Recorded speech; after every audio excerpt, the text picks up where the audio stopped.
에 먹이셨나니 이는 다 너를 맞추시며 너를 시험해서 마침내 너에게 복을 주려 하심이었느니라.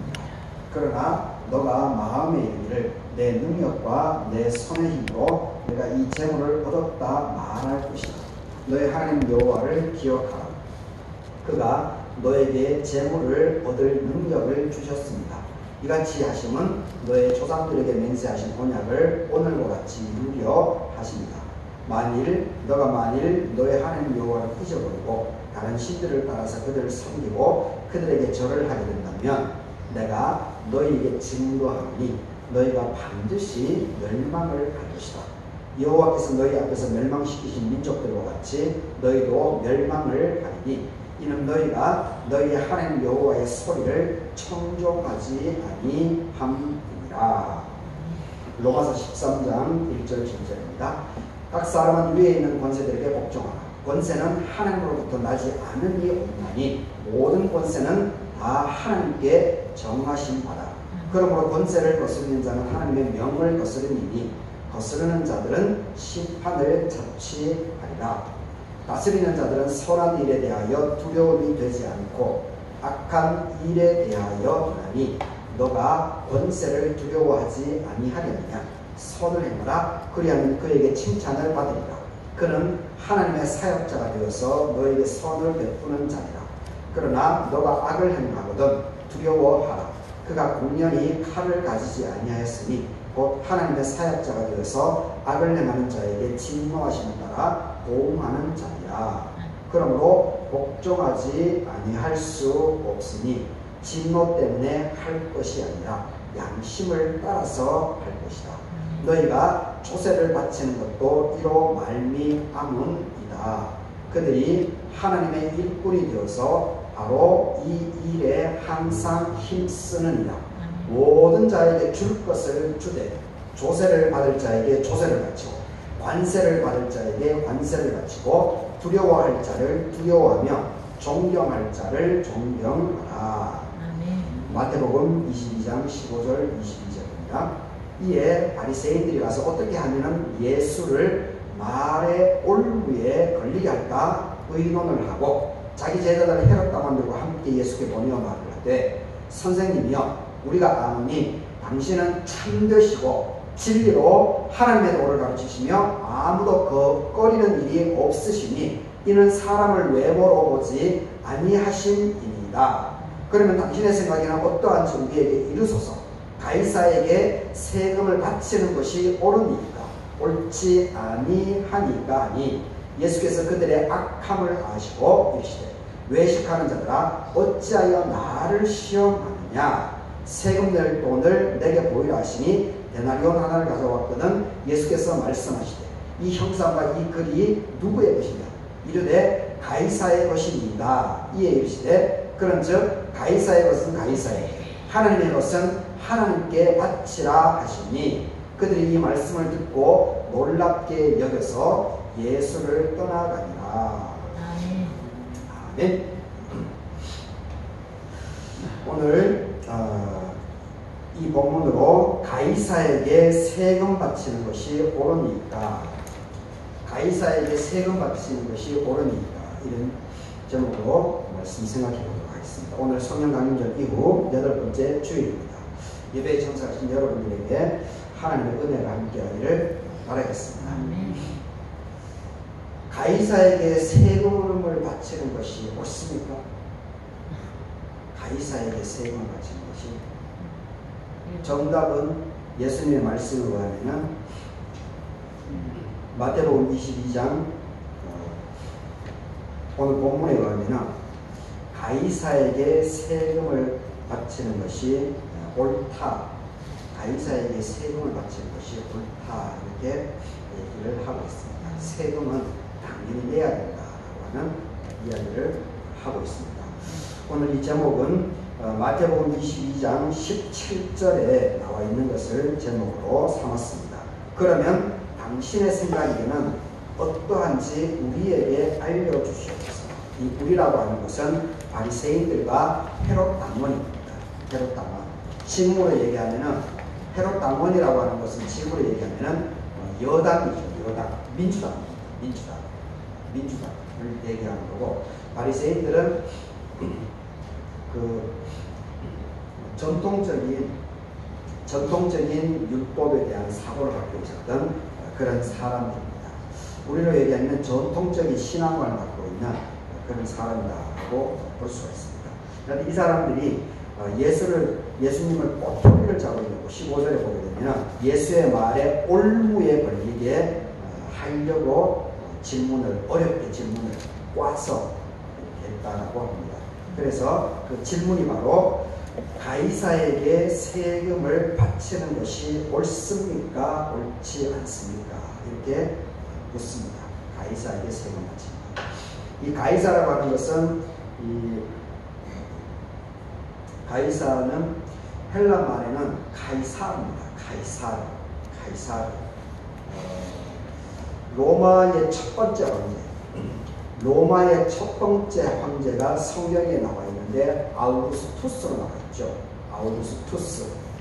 이거는 아우구스투스. 나중에 이제 붙여진 극정칭의 호칭입니다. 근데 실제로는 옥타비아누스라고도 얘기를 합니다. 옥타비아누스. 그리고 이 사람이 옥타비아누스가 이 율리어스 카이저 율리어스의 자기 아들이 없을 때 양자였습니다. 양자. 옥타비아누스가 율리어스 카이사르의 양자였기 때문에, 그래서 이 옥타비아누스가 카이사르라고 하는 친아버지는 아니지만은 양자이기 때문에 그 아버지의 이름, 카이사르라고 하는 성을 따온 겁니다. 그러면 제 같은 경우는 이제 강이기 때문에 예빗이나 수빗이 강예빗, 강수빗 하는 것처럼 이 성을 따라가는 거죠. 그래서 이 옥타비아누스, 아우구스티누스와 이 성이 자기 양 아버지인 이 카이사르 성을 갖고 있는 율리어스라고 하는 사람의 성을 딴 겁니다. 그래서 그런데 이제 이 가이사, 성경에는 이제 가이사라고 번역되어 있죠. 이 가이사가 카이사르라고 하는 뜻입니다. 카이사.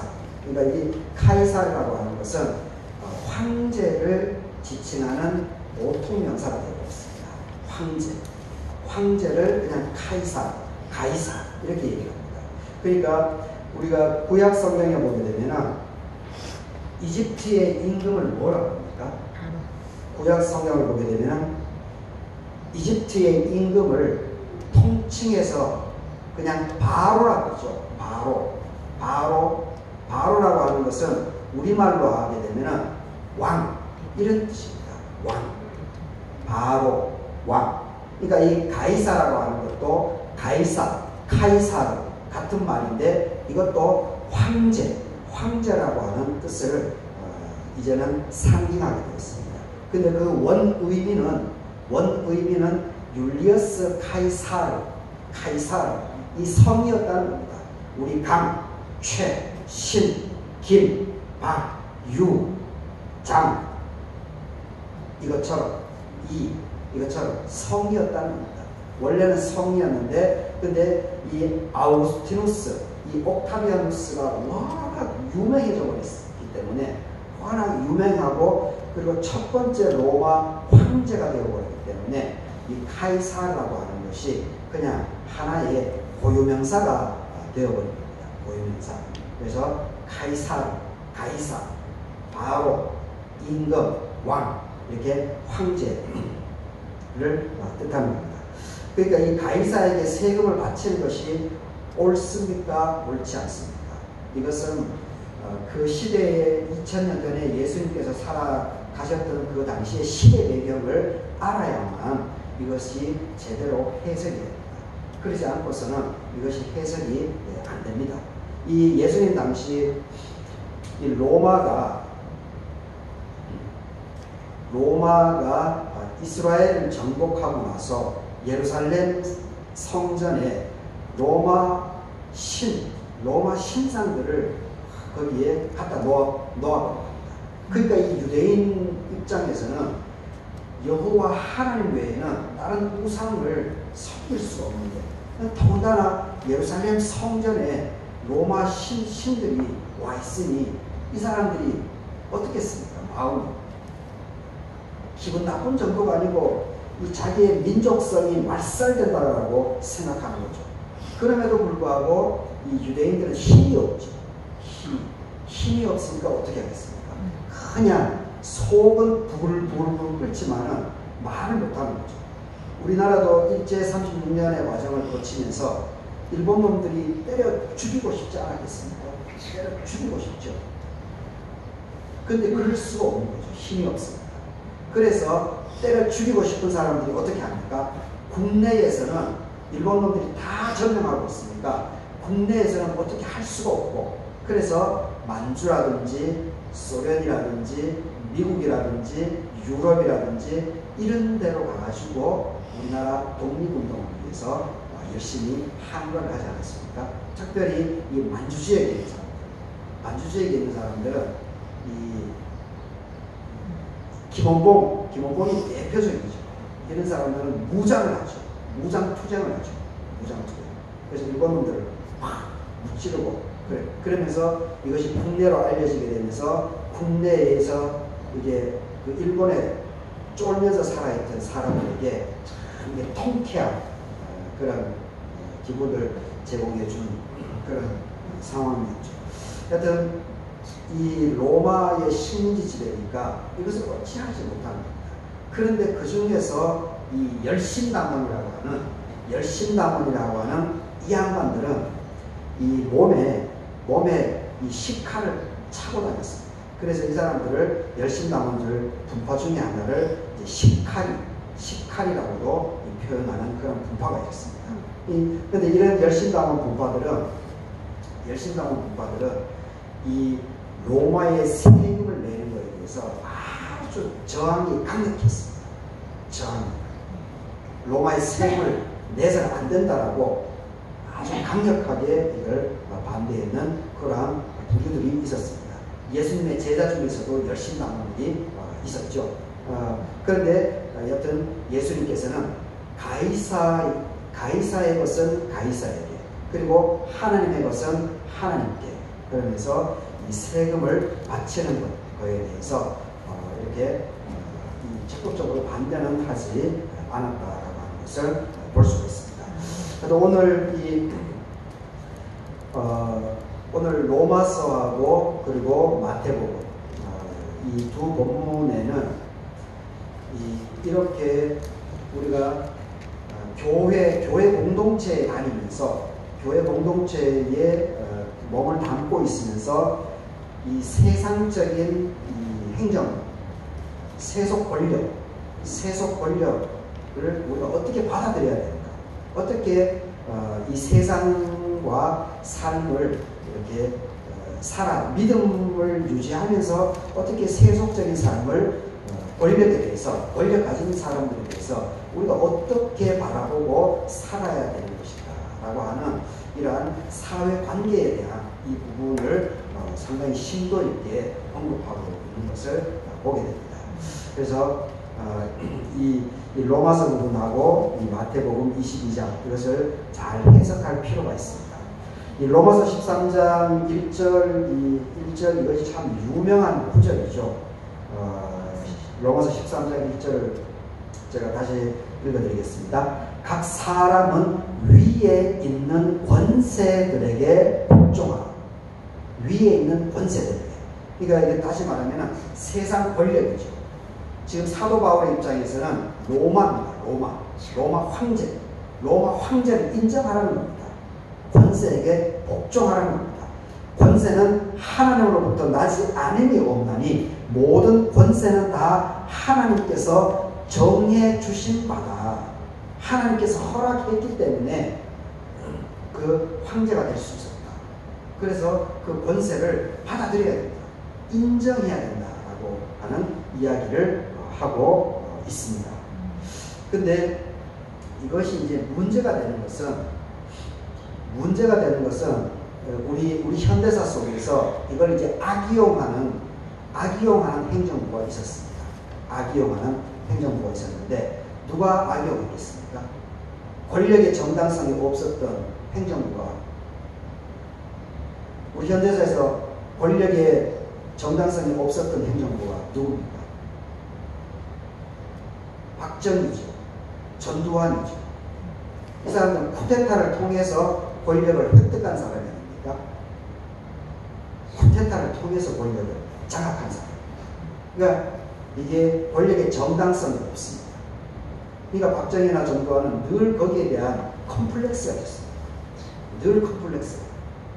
그래서 오히려 바른 소리를 하는 사람들을 국가보안법이라고 하는 것을 악용해서 그 사람들에게 죄를 뒤집어 씌웠습니다. 죄를. 이 윤석열이가 조국 장관 가족을 죄 없음에도 불구하고 탈탈 털어가지고 저렇게 지금 부인을 지금 깜빵에 지금 고생 시키고 있지 않습니까? 이렇게 권력을 악용해가지고 죄 없는 사람들을 죄를 만들어서 뒤집어 씌워서 그 사람들을 죽이기도 하고 깜빵으로 보내고 이렇게 했습니다. 그 희생양들이 엄청나게 많죠. 장준하 선생님,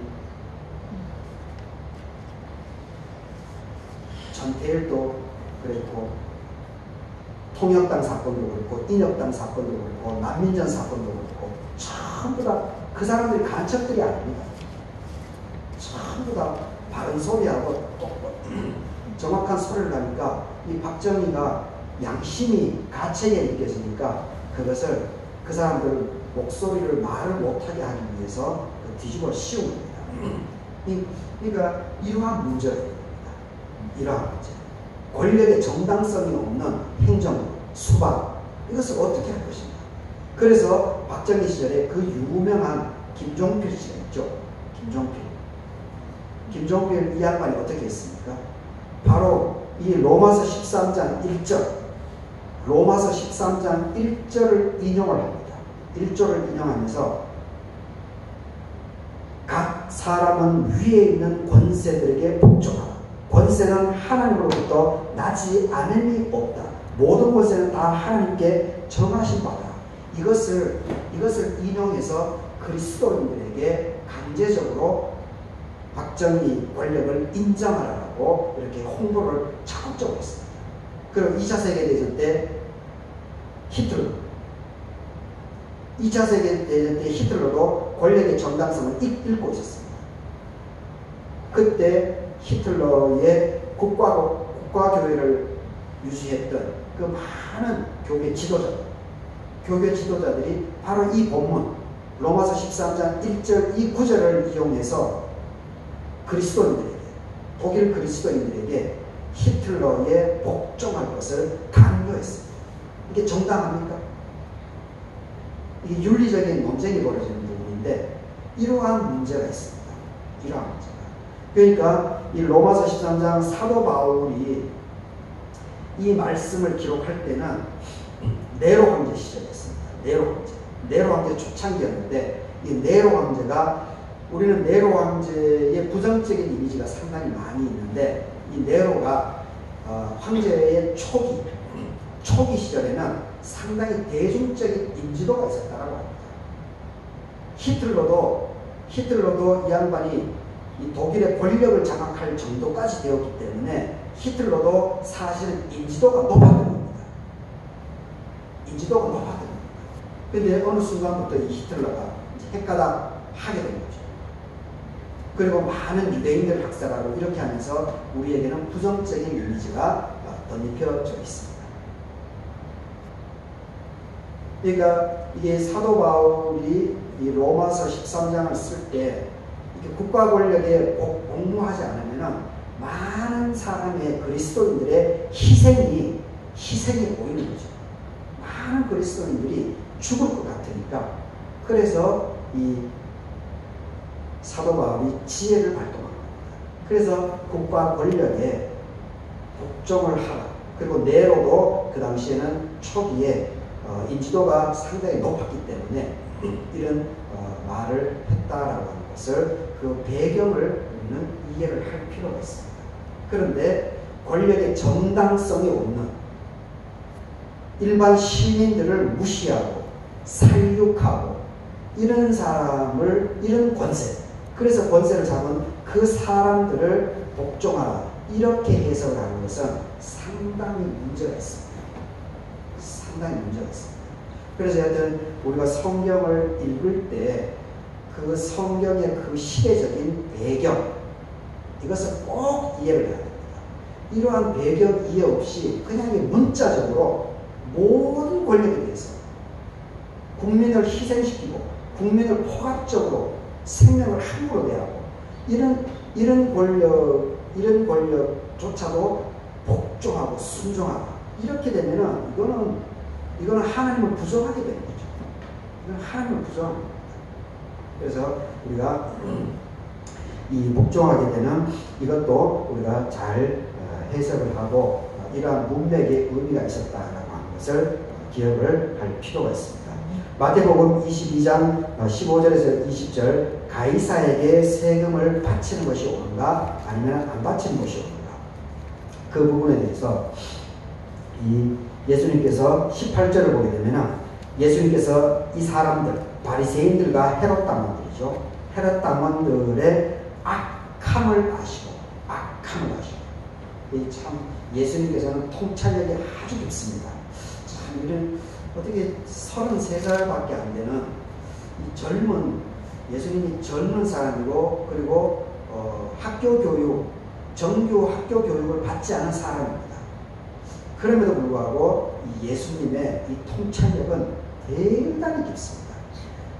이런 걸 보게 되면 아마 예수님께서는 아버지가 목수였었는데 이 아버지의 삶을 통해서, 그리고 우리가 이제 서당, 우리나라 서당처럼 이 사람들에게는 회당이 있었습니다. 회당이. 그래서 어릴 때부터 이 회당에 가서 늘 이 율법사들이 얘기하는 가르침, 이것을 늘 들었던 성경에 대해서. 그러니까 이 훈련이, 그러면서 일을 하면서 예수님께서는 늘 이렇게 생각이 좀 많지 않았을까, 그런 생각이 듭니다. 이게 통찰력이 깊으니까. 이 통찰력이 이렇게 깊으니까 늘 예수님께서는 한 가지를 보더라도 이것저것을 많이 이렇게 생각을 했을 것 같습니다. 그러면서 따져봤겠죠. 그 하나님 회당에서 배운 말씀에 근거해서 한 가지를 깊이 아마 묵상을 한 것 같습니다. 그러면서 예수님의 지혜가, 통찰력이 상당히 깊어지지 않았을까, 그런 생각을 해봅니다. 그러니까 세금을 바치는 것이 옳습니까, 옳지 않습니까? 이것을 헤롯 당원들과 바리새인들이 질문하는 것을 보면서 저 새끼들 저거 속이 노랗구만, 속이 시커먼 거지. 나를 어떻게든지 끌어당겨서 나를 어떻게든지 잡아들이려고, 어떻게든지 나를 죽이려고 저게 작당을 하고, 저 악랄한 마음으로 저렇게 어떻게 질문도 안 되는 걸 확 뒤틀어가지고 내인데 질문을 하고 있구나 라고 하는 것을 벌써 아셨다는 겁니다. 아셨다. 여튼 이 예수님의 이 통찰이 참 우리가 어떤 이런 걸 볼 때마다 참 놀랐습니다. 예수님의 이러한 분들을. 그래서 어떻게 합니까? 18절을 보게 되면 외식하는 자들 어찌하여 나를 시험을 하느냐, 그러면서 곧바로 답을 주지 않죠. 답을 주지 않고 어떻게 합니까? 19절에 보게 되면 세금 낼 돈을 내게 보이라. 여하튼 이 예수님께서 이 사람들의 마음을 꿰뚫어 보고 그리고 곧바로 즉답을 하지 않습니다. 곧바로 답을 제시하지 않고 오히려 그 사람들에게 질문을 던집니다. 질문을 던져서 그 사람들이 스스로 더 생각하게끔 예수님께서는 이 반문을 늘 하는 것을 보게 됩니다. 이게 참 지혜로운 예수님의 모습이 아닐 수가 없습니다. 제 같았으면 그냥 곧바로 그런 질문에 대해서 저게 속이 노랗네, 이것까지는 느낌이 올 수가 있죠. 그런데 거기에 대해서 어떻게 대처하지를 못해서 그런 때가 참 많은데, 근데 우리 예수님께서는 그 마음을 아시고 오히려 답을 곧바로 않고 다시 질문을 하는, 그 질문이 어떻습니까? 19절에 세금 낼 돈을 내게 보이라. 그래서 데나리온 하나를 가져왔다. 그래서 예수께서 또 말하죠. 20절에서 그 데나리온 돈에 황제의 얼굴이 그려져 있으니까 이 형상과 글이 누구의 것이냐? 21절에 가이사의 것입니다. 가이사의. 그렇죠. 가이사의 것이죠. 얼굴하고 그 글씨, 황제 글씨, 황제의 얼굴 있습니다. 우리나라 돈에는 5만원권에 지금 누가 있습니까? 신사임당. 5만원권에 신사임당이 있죠. 만원권에는 세종대왕. 만원권에는 세종대왕이 있지 않습니까? 그렇듯이 돈에는 같은 그 나라의 그 중요한 인물을 그 그림에 넣죠. 그림에. 가이사의 것입니다. 이르시되 그런즉 가이사의 것은 가이사에게, 하나님의 것은 하나님께 바치라. 하나님의 것은 하나님께 바치라. 참 예수님의 이 대처 방식이 참으로 대단한 것 같습니다. 그래서 22절을 보게 되면 이 사람들도 듣고 놀랬다고 그러죠. 놀래서 더 이상 꼬투리를 잡을 수가 없는 거죠. 더 이상 꼬투리를 잡을 수 없으니까 어떻게 합니까? 떠나가고 있습니다. 그러니까 참 예수님께서는 나를 넘어뜨리려고 달려드는 이런 사람들을 예수님께서는 대적을 하지 않았습니다. 감정적으로 대적을 하지 않았습니다. 대적을. 참 이게 어떻게 이렇게 될 수 있는지 참 감정적으로 절대 대적을 하지 않습니다. 그리고 오히려 그것을 질문을 합니다. 그 사람들의 의도를 알아차리고 오히려 더 스스로 생각해보라고 다시 이제 질문을 합니다. 질문. 그리고 그 질문에 대해서 가이사의 것입니다 라고 하니까, 그러니까 가이사의 것은 가이사에게 주고, 그리고 하나님의 것은 하나님께 주라는 겁니다. 이거 이 양반들이 멈추는 거죠. 예수를 물어뜯으려고 꼬투리를 잡아서 넘어뜨리려고 이렇게 질문을 하는데 오히려 자기들이 멈춰버린 겁니다. 그러니까 다 놀라는 거죠. 그리고 할 말이 없으니까, 꼬투리를 잡을 수가 없으니까 그냥 속을 씩씩 땡겼죠. 씩씩 땡겨. 나중에 다시 보자. 또 칼을 가는 사람도 있겠고 그렇겠죠. 하여튼 참 이 예수님의 이러한 지혜들을 우리가 일상에서 이런 말씀을 참 깊이 묵상을 해서 우리가 삶을 살아가는데, 일반적으로 뭐 우리 해보지 하려고 그런 사람들은 별로 없죠. 근데 또 일선 지금 이제 대통령 예비경선 끝내고 본경선도 이제 해 나가는 그런 민주당의 그런 준비 과정이 있지 않습니까? 예비경선에서 벌써 막 치열하지 않습니까? 그러니까 이런 어떤 선거 국면에, 그리고 조합장 선거, 뭐 시장 선거 이런 데 가면은 이게 아주 피 터지죠. 그래서 그 사람의 흠집을 어떻게인지 적극적으로 홍보해서 내 표를 이제 많이 차지하려고 하지만 일상에서는 이러한 것들이 그렇게 많지는 않은 것 같습니다. 많지는. 그런데 어떤 첨예한 이러한 그 위기 상황으로 가게 되면은 이렇게 나를 헐뜯으려고 하는 사람들이 있는데 일상적으로 많지는 않지만 그럼에도 불구하고 우리가 이런 예수님의 이런 삶의 지혜들을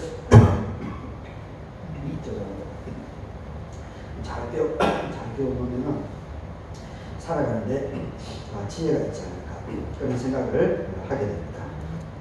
이러한 것을 가리켜서 경륜이라고 하죠. 경륜이라고 단어를 쓰죠. 어떤 지혜롭게 나이가 든 사람, 지혜롭게 그냥 나이가 들지 않고 지혜롭게 이것저것 생각하면서 가능한 사람들에게 민폐를 끼치지 않으려고 삶을 살아온 그런 사람들에게는 이러한 삶의 경륜이 엄청나죠. 이 지혜들이 엄청나게 많죠. 그래서 여튼 우리가 예수님으로부터 이런 것을 잘 배울 수 있으면 좋을 것 같습니다. 그리고 이 신명기 8장의 말씀은 모세가 이제 마지막 죽음을 앞두고 이 광야 40년 동안 2절을 보게 되면 8장 2절을 보게 되면 내 하나님 여호와께서 이 40년 동안에 너에게 광야길을 걷게 하신 것을 기억하라. 그리고 4절에도 이 40년 동안에 너의 의복이 헤어지지 아니하였다. 발이 부르트지 않았다. 이렇게 얘기를 하고 있습니다. 그러니까 이 40년 동안에 그러니까 광야 길을 다 마친 겁니다. 그리고 가나안 땅을 앞에 두고 이제 광야 40년 동안에 태어난 2세대 출애굽의 경험이 없는 이 광야에서 태어나서 자란 이 2세대들을 불러놓고 마지막으로 모세가 고별 설교를 하는 죽음을 앞두고 마지막으로 설교하는 그런 대목의 내용입니다. 그래서 1절에서 모든 명령을 지켜서 행하라. 그러면은 너희들이 살고 번성하고 맹세한 땅에 하나님께서 들어가게 허락해 주실 것이다. 그래서 하나님께서 40년 동안에 어떻게 광야에서 너의 삶들을 책임져 줬는지, 만나와 메추라기 사건, 그리고 발이 부르트지 않았고, 그리고 의복이 헤어지지 않았다라고 하는 어떻게 하나님께서 너희들에게 함께 해주셨는지를 꼭 기억하라는 겁니다. 꼭.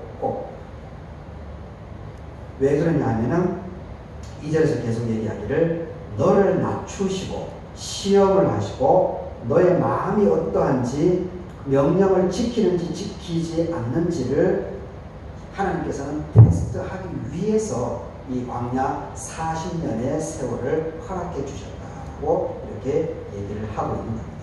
그래서 이 광야가 참 힘든 세월이었지만 그럼에도 불구하고 하나님께서 너희들이 아쉬울 때마다 이 모양 저 모양으로 너희들의 삶의 길들을 책임져 줬다는 겁니다. 삶들을 책임을 져 줬다는 겁니다.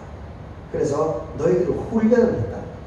겸손하게 낮추시고 그리고 너가 어려운 중에서도 하나님을 섬기는 것을 따르는 것을 잊어버리는지 잊어버리지 않는지 이러한 것들을 시험을 했다라고 이렇게 얘기를 하고 있습니다. 그래서 늘 항상 이 하나님을 잘 섬기라는 겁니다. 그런데 배가 부르면 풍족하면 너희들이 나를 떠나갈 것이다. 이렇게도